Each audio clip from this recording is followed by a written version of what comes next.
Vous avez envie d'être apprécié des autres? Alors, je crois qu'on a quand même tous cette envie de plaire quelque part aux gens qu'on rencontre. Alors, comment on fait ça? Alors? Dites-moi.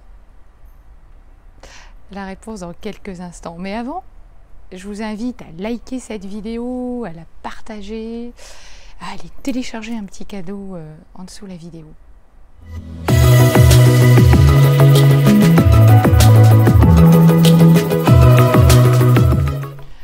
Bonjour, je suis Vanessa Millet, coach philanthrope, et je vous accompagne à transformer votre potentiel en réussite.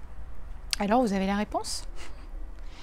Tout simplement, pour être apprécié des autres, pour que les gens vous aiment finalement, c'est de savoir les écouter. Évident, hein, vous allez me répondre. Hein. Bah ouais, la réponse, elle paraît simple, coulant de source, etc. Et pourtant, on ne le fait pas. On ne le fait que trop peu. On n'est jamais réellement dans ce qu'on appelle, vous savez, la fameuse écoute active. Et pourtant, pour attirer vraiment la sympathie de quelqu'un, pour susciter en lui un éveil, un intérêt après pour vous, pour favoriser sa bonne humeur et finalement pour le rallier à votre cause, mais tout simplement, sachez l'écouter. Portez-lui une attention exclusive lorsqu'il s'exprime. Soyez entièrement centré sur lui. Écoutez-le véritablement. Mais attention, hein, quand je dis écouter, c'est avec ses yeux, avec ses oreilles, avec tous vos sens finalement.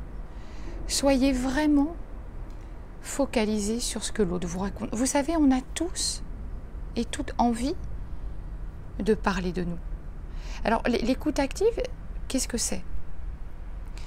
Il y a 4 temps finalement de l'écoute active. C'est savoir se taire. Donc, on se tait, on va écouter, on va reformuler et on va relancer. Donc, quand vous discutez avec quelqu'un, quand vous avez vraiment envie de susciter sa sympathie, de le rallier à vous, etc.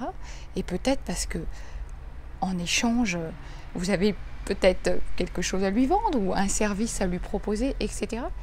Sachez d'abord l'écouter. Interrogez-le sur sa vie, sur ce qu'il aime, sur ses attentes, etc. Et vous verrez que les gens adorent parler d'eux-mêmes. Demandez à quelqu'un quelles sont ses passions, à quoi il s'intéresse, etc. Et vous verrez que vous pouvez rester des heures à l'écouter. Posez des bonnes questions. Posez les questions qui vont susciter en elle l'envie de vous en développer davantage.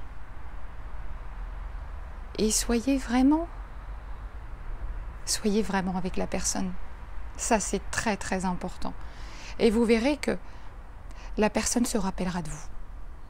C'est comme ça que vous allez marquer ses esprits. Peut-être même la personne va dire, oh, j'ai rencontré une personne, on a eu un échange incroyable, on a beaucoup discuté, etc. Alors qu'en fait, ce sera surtout la personne en face qui aura discuté, qui aura dit exactement ce qu'elle avait envie de vous dire. Mais comme vous aurez su l'écouter, vous aurez su réellement vous préoccuper de ce qui la motive, elle, et je peux vous dire que là, c'est gagné. Voilà. Mais on ne le fait pas assez dans notre vie de tous les jours. On est toujours pressé. Quand quelqu'un vous sollicite pour discuter avec vous, interrompez ce que vous faites. Interrompez complètement ce que vous êtes en train de faire et soyez vraiment dans l'écoute totale de l'autre. Vous verrez que la personne vraiment vous en remerciera.